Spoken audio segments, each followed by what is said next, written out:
Hey, what's up you guys? It's Deanna, your resident curly girl, and I decided to break out my lei and Hawaiian shirt because even though it may not feel like it, summer is just around the corner, and I know that it's a very difficult time for a lot of curly girls and guys, so I decided to give you a couple tips and tricks to help walk you through this time.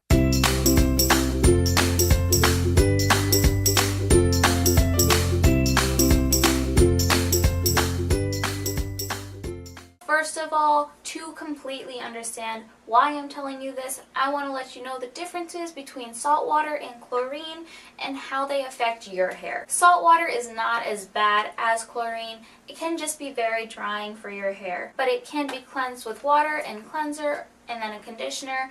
As long as you're deep conditioning your hair at least once a week, salt water should not cause that big of a problem for you. However, chlorine is a completely different story.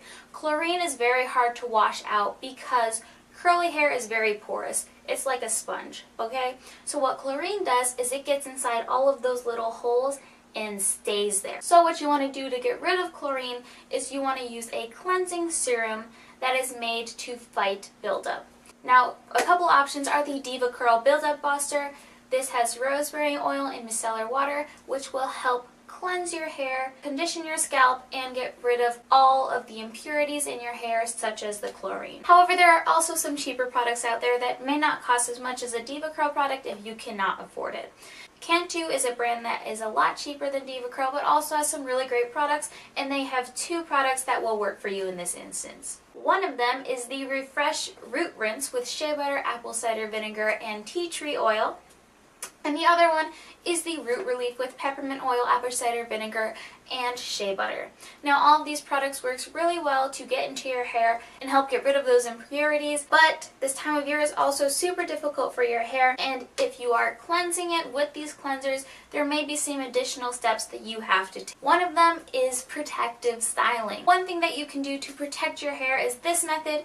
And paired with protective styling such as braids, this can help keep your hair moisturized and protect it from chlorine and other impurities. Now, the first thing you're going to do is get your hair wet. Now, whether you do that by smoothing some tap water over it or taking a spray bottle and spraying your hair down, you're going to get your hair wet, and then what you're going to do is take some conditioner. Now, I use my leave-in conditioner, which is the Shea Moisture Jamaican Black Castor Oil Strengthen and Restore Leave-In Conditioner with shea butter, peppermint, and apple cider vinegar.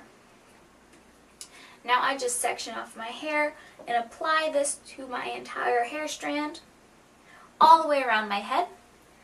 And then next, what you're going to do is you're going to seal this with an oil. So what I do is I take some coconut oil. You want to make sure that it's pure coconut oil, natural coconut oil. I like to melt it in the microwave first because this is solid and it can be very hard to get out. So if you melt it in the microwave, it's very easy to coat your hair with it, especially paying attention to the ends.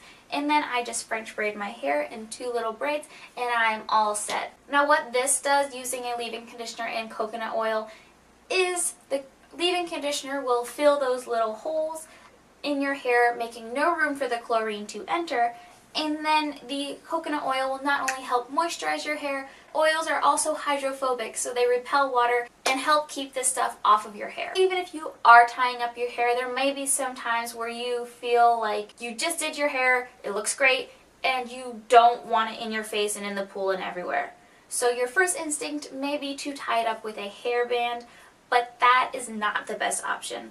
Super tight ponytails can cause breakage along the middle of your hair shaft, and that causes a lot of damage. However, there are some options for you.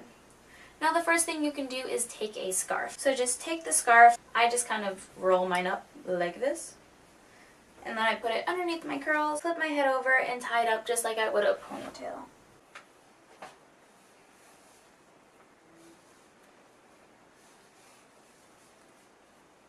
Now this keeps your hair up and out of the way, and it does not cause that same amount of damage because a scarf is not as tight and suffocating on your hair, especially if it is a silk or satin scarf. Also, you can take this out, just kind of mess with your hair a little bit, and voila, back to normal. So a scarf is a really great option, or a bandana will work as well. Or if you are super committed to hair ties, you just love them with your entire life, try a scrunchie instead, especially a satin scrunchie. They work great. They do not cause nearly as much damage as rubber band hair ties do. They're a lot softer on your hair, and they help get your hair out of the way.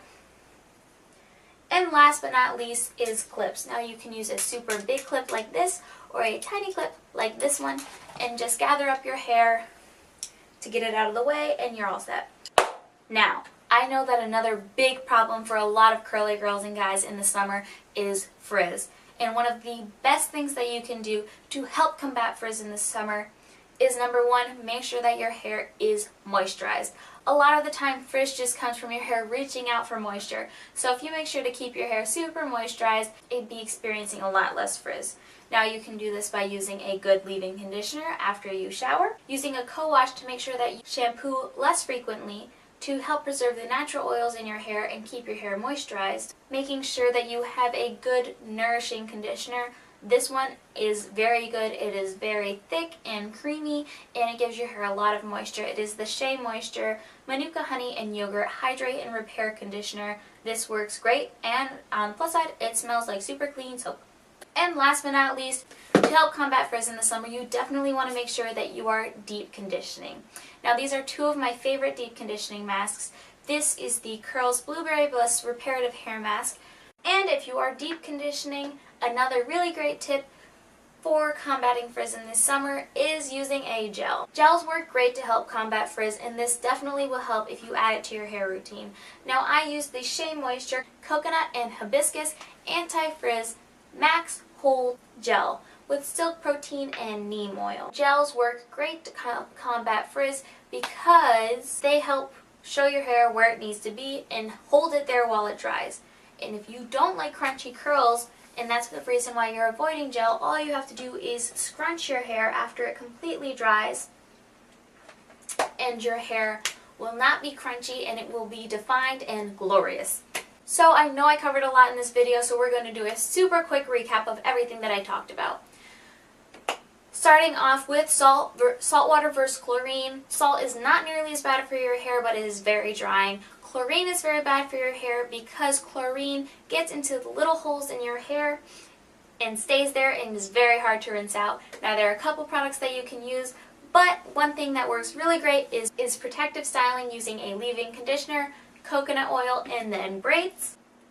Also, summer can be very difficult for curly hair because you experience a lot of frizz, and you can combat that by adding moisture, by deep conditioning, and making sure that you have a good moisturizing conditioner free of silicones and sulfates in your shower and outside of your shower. Also making sure that you deep condition. And last but not least, using gels can help you combat frizz. Using all of these things together in the summer can help you be less afraid of pools and heat and humidity and just enjoy your summer vacation. Now that's all for this week's video. I hope that you found it helpful. If you have any questions or anything that you'd like to say, please leave it in the comments down below and I will be sure to check that out. Also, if you like this video, while you're down there, leave a like, and if you like my videos, if you like what I have to say, if you find me super helpful or just really fun to listen to, while you're down there, you can also hit the subscribe button and the little bell for notifications for when I upload a new video. But that's all for this week's video, and I will see you guys in the next one. Bye!